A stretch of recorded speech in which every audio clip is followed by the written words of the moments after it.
Spartans! What is your profession?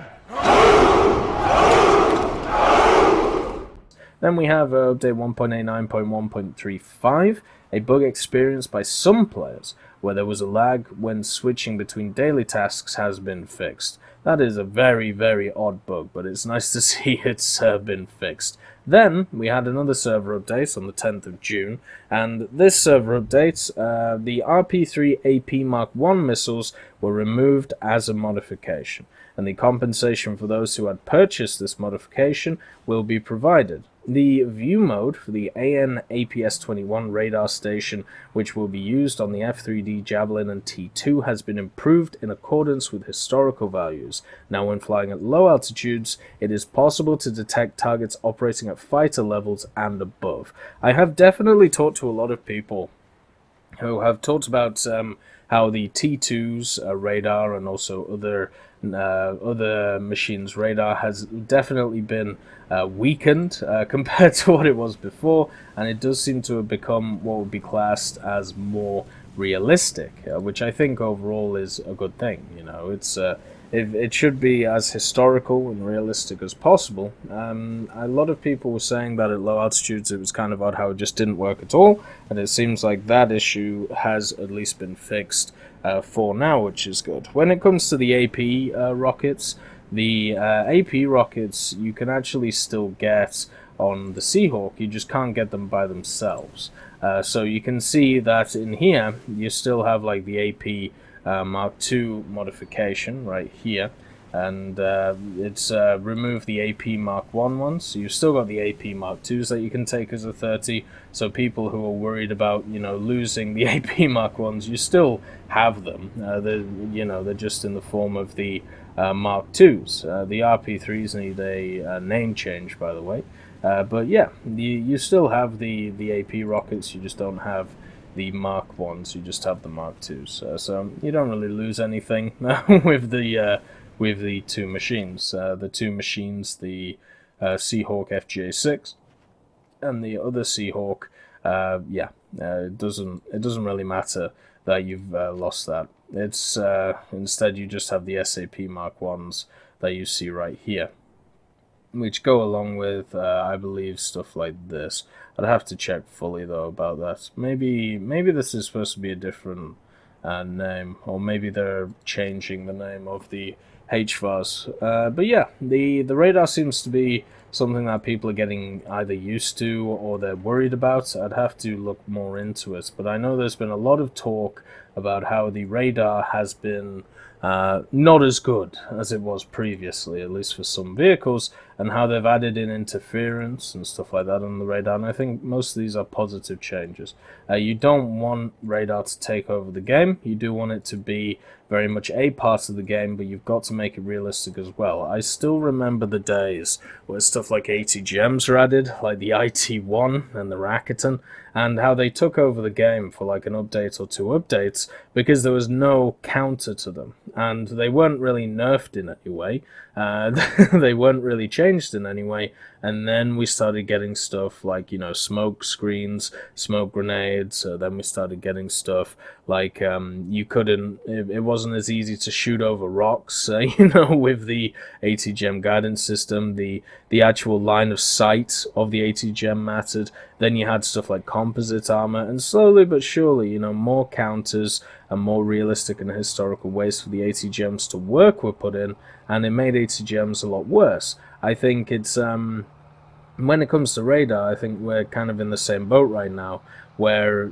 it's still in its early infancy in game terms. It's only been out for a few updates, so over time it's going to get more realistic, it's going to get more historical, and it's not going to be crazy in the game. It's just going to fold into another mechanic, which is going to be useful for some vehicles. Then today we had a bunch of changes, as you can see, for the server updates. Many fleet and ground vehicles, no air vehicle ones. So the first one is a bug while using the keyboard for the in-game chat system in naval battles caused vessels to react to text has been fixed. This was kind of funny, actually. So if you were, writing in the in the chat box in Naval, it didn't turn off your, commands to the ship. So if you hit the spacebar, in my case, you would launch a torpedo. If you, hit B or V, you would go into, the sight mode. And it was a little bit annoying, but luckily they've fixed that. So,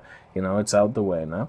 The US 40mm Bofor cannons have been replaced by British models on the following vessels: the Dark class boats, the Brave class, and also the Battle D-14.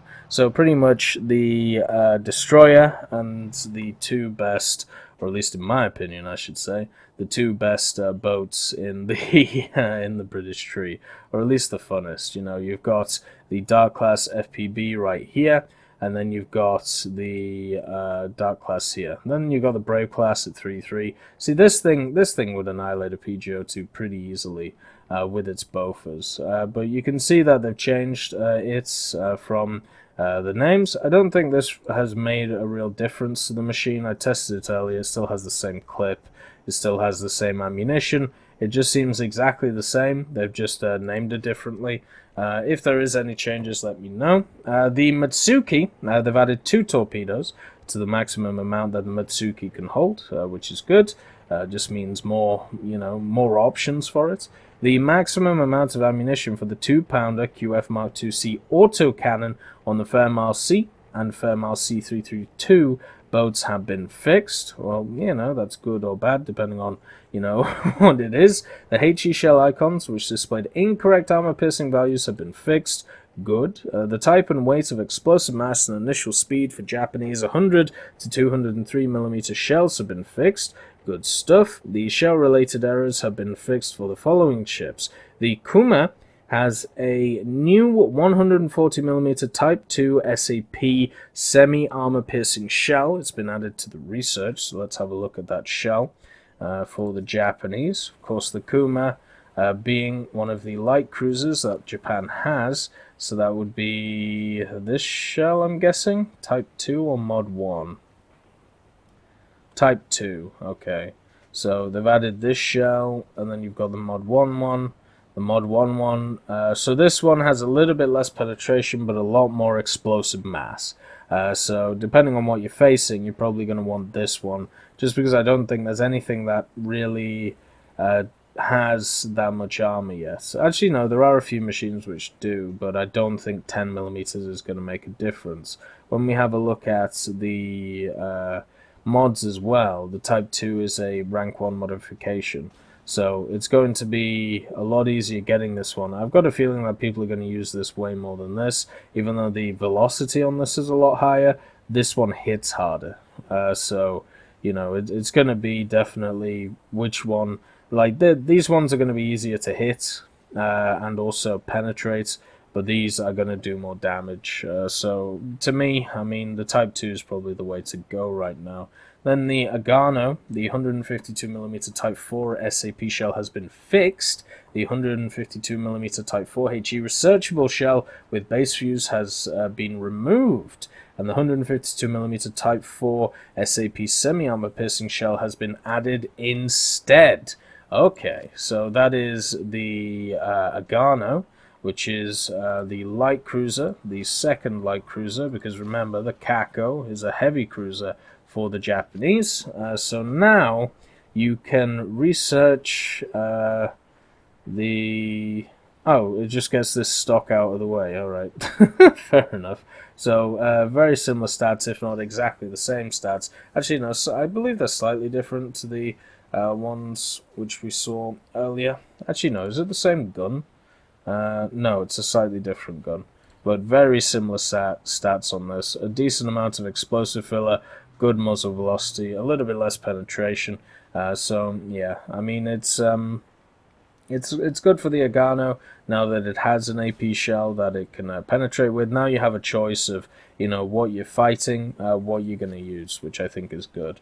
The type and weight, the explosive mass for the Japanese 610mm Type 93 torpedo has been fixed. The name of the 76mm Otto Melara autocannon on the German Type 143 Albatros boat has been fixed, and the time it takes for the cannon to overheat has been increased. That's why the Type 143 is such a good machine. It basically has the automatic gun on it, with a slightly different name. The R5M, ah yes, a gift vehicle. You gotta love the R5M. If you don't know what it is, it was one of the early gift vehicles that was given to the naval stuff.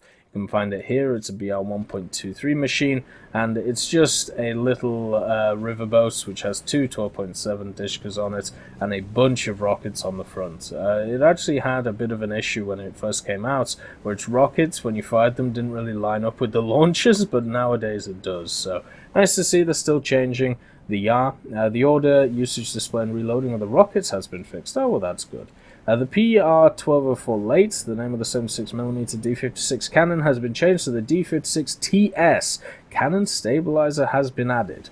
Right, so that thing just got better on the move. A bug with the black ammunition main caliber cellars on cruisers and destroyers has been fixed. If the main caliber ammunition cellar is destroyed, it will now explode. That might actually change top-tier gameplay quite a bit when it comes to, these larger ships, because it means that more directed, refined fire at one area of the ship is going to do you much better than it did before. So now you kind of have two options. You can either knock out the crew or just do as much damage as you can to the whole ship, or you can try and focus on specific areas. I like that change. It means that more tactics can be used for these larger ships, instead of just fire as much stuff as we can at that thing and hope it sinks. The damage models of cruisers and destroyers have been refined.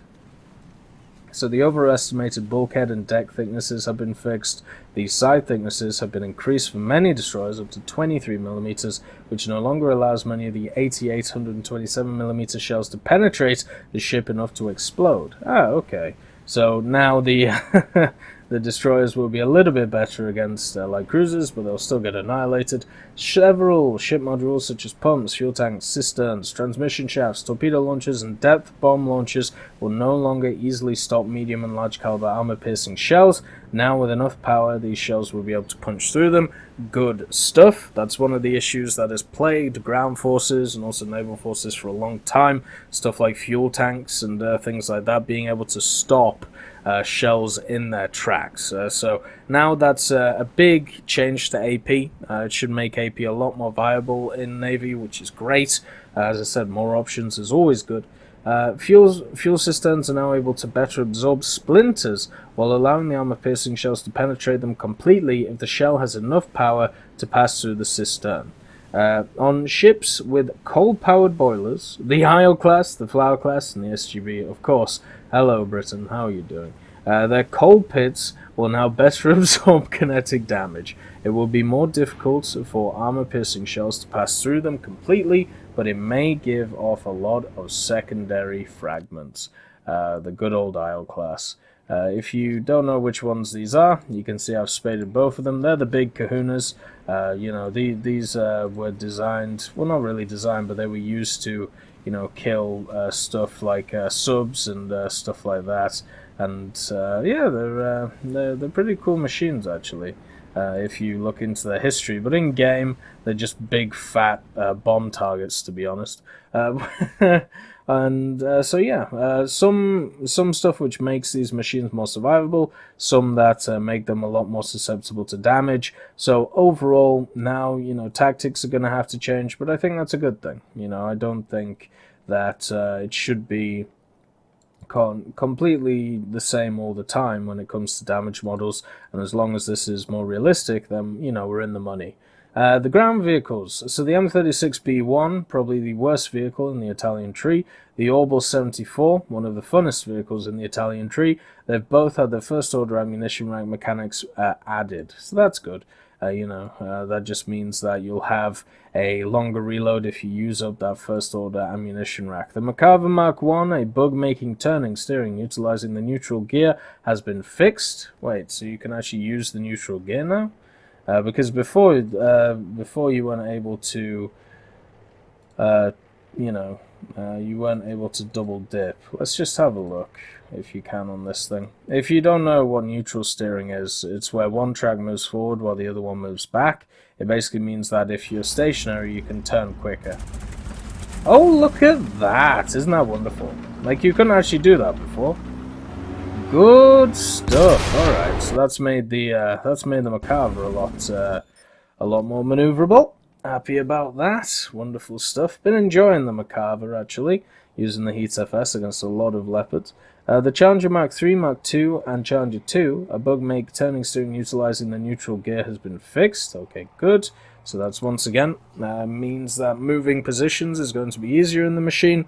And now, quite a large change. So, the Tech Track Mark 1, basically anything with a 2-pounder. So the Matilda Mark II, A13 Mark 1, and then the premium one, the A13 Mark II, the A13 Mark II 39, Churchill Mark 1, Crusader Mark II, Daimler AC Mark II, and Valentine Mark 1, they get access to some interesting rounds. So you've got a HE Mark 1 APT shell and Armor Piercing Shot Mark 1 APHVT have been added to the available ammunition types. Initial speed of the Shot Mark 1 APT has been changed from 853 to 792 meters per second, and the initial speed of the Shot Mark 1 APC BCT has been changed from 853 to 792, and then they give the sources for these rounds. So if you didn't know, a lot of people for a long time have been talking about how the British in game really have an issue now when it comes to doing a lot of damage at many tiers.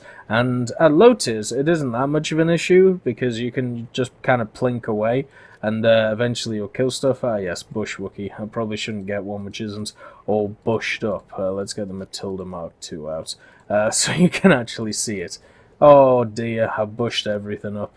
But the main thing is, with these machines, the fact is, at lower tiers, the AP is kind of okay to do because you know the machines that you're fighting against don't have that much of you know, they're not that big, they don't have much armor, so having that penetration and punching through them and killing crew is generally very good. But once you get up to the Matilda Mark II or even stuff like 2-3, you know, the Crusader Mark II, it can be very much annoying with the 2-pounder to be able to kill targets because you have to shoot them so many times.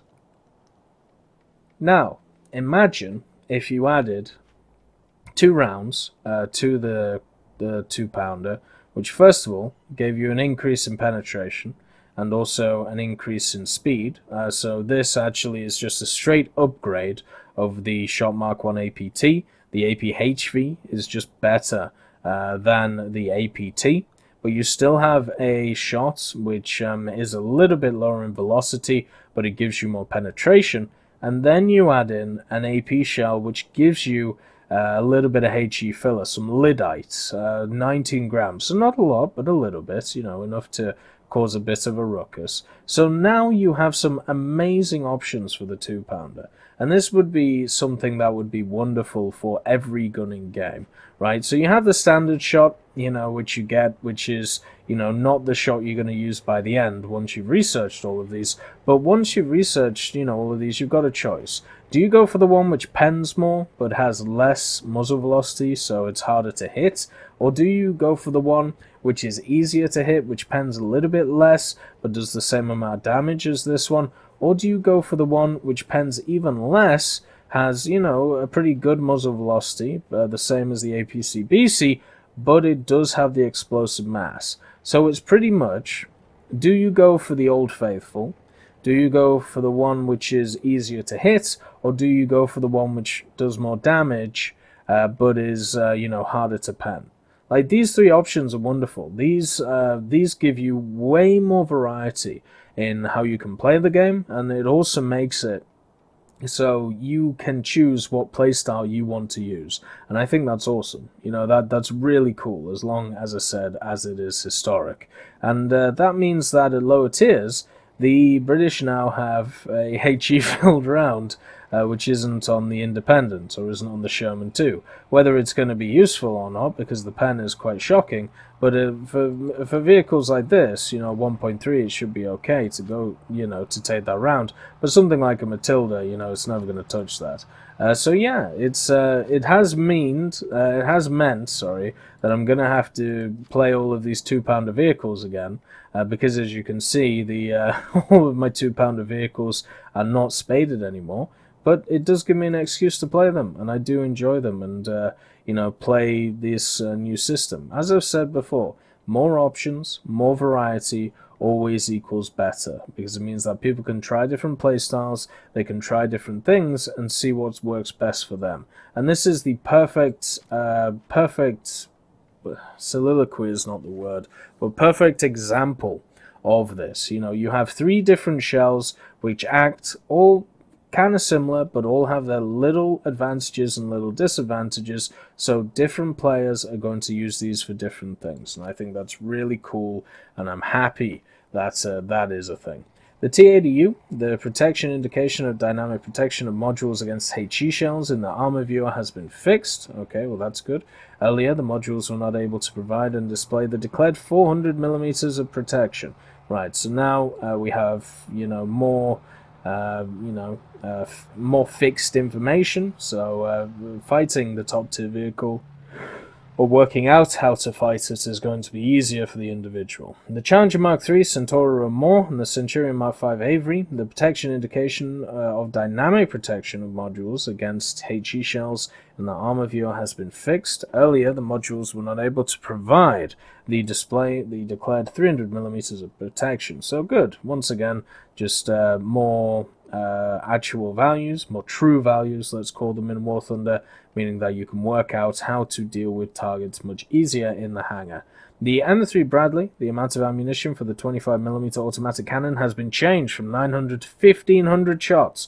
So you get holy hell, you get 600 more shots for the Bradley. Now, I still think the 80 gems are obviously the main thing you use in the Bradley. That doesn't mean that the chain gun isn't useful. It is still very much useful. The automatic is getting 2 respawns in SB, so I've decided that in SB the automatic should be seen as, as an AA or a medium instead of the monstrosity that it is. We'll see how that affects it. The A33 Excelsior is getting 28 more horsepower in its engine. If you don't know what the A33 is, it's the Fat Cromwell.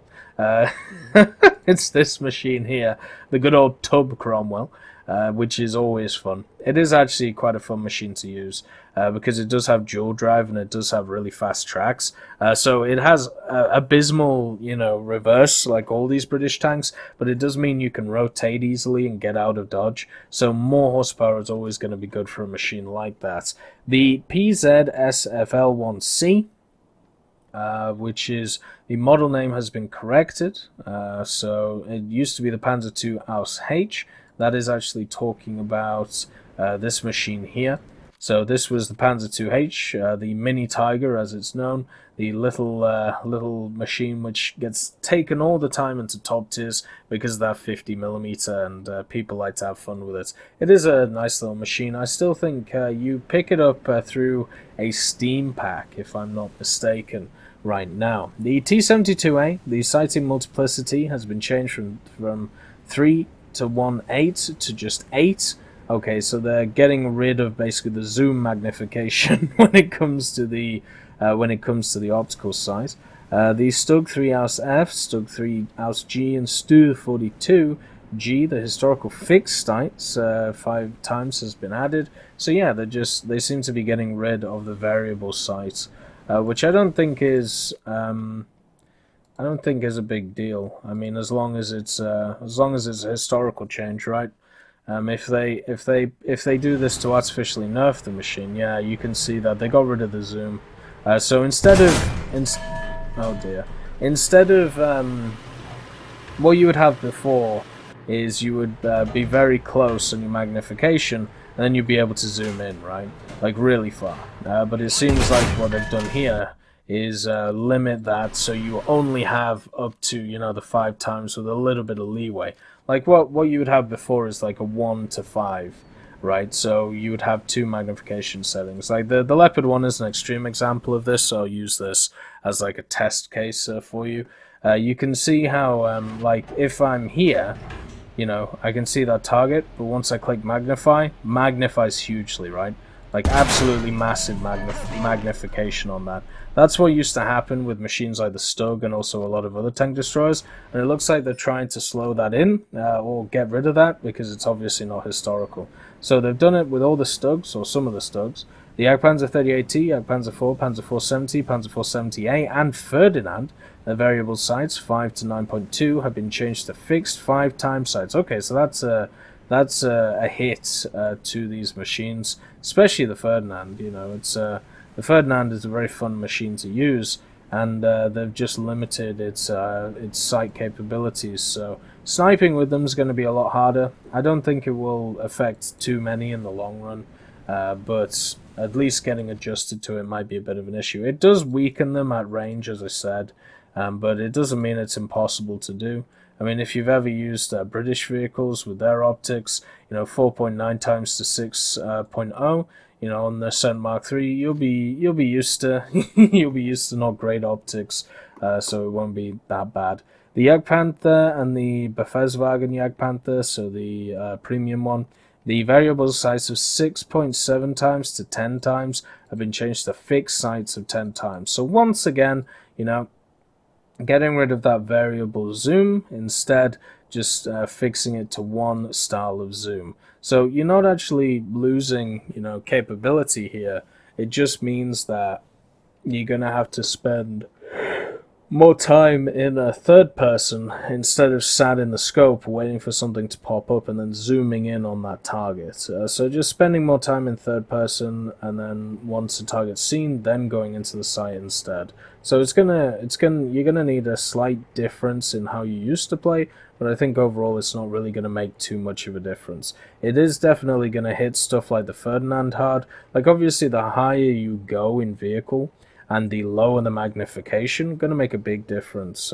But for stuff like the Stug 3s and the Hetzer and the Jagdpanzer 4, don't think it'll make that much of a difference, because with those vehicles, you're not really engaging at ranges where you need above like 5 times. But the Ferdinand, yep, gonna make a difference. Anyway, those are all of the changes over like the last week of the game of War Thunder. You can see that they do update the game a lot. They do a lot of bug fixes, a lot of econ changes when people aren't looking, and it's always good to keep up to date with these changelogs. If you want to find them on the website, you basically go to the game section, then hit the changelog button, and it will just give you all of the, you know, the changelogs, and they normally update it like every day or every 2 days. So yeah, it's always worth keeping on top of. Anyway, I hope you all have a wonderful day, and I'll see you next time. I'd just like to thank B. Young, Blackie, Cyborg James, Daniel Stanton, John Ryman, Martinez, Matati, Moxie, Nito, Nick Graham, Alobralo, Sebastian Corona, Super Cacti, and Elove Goat and Seductive Trash Can for supporting the channel.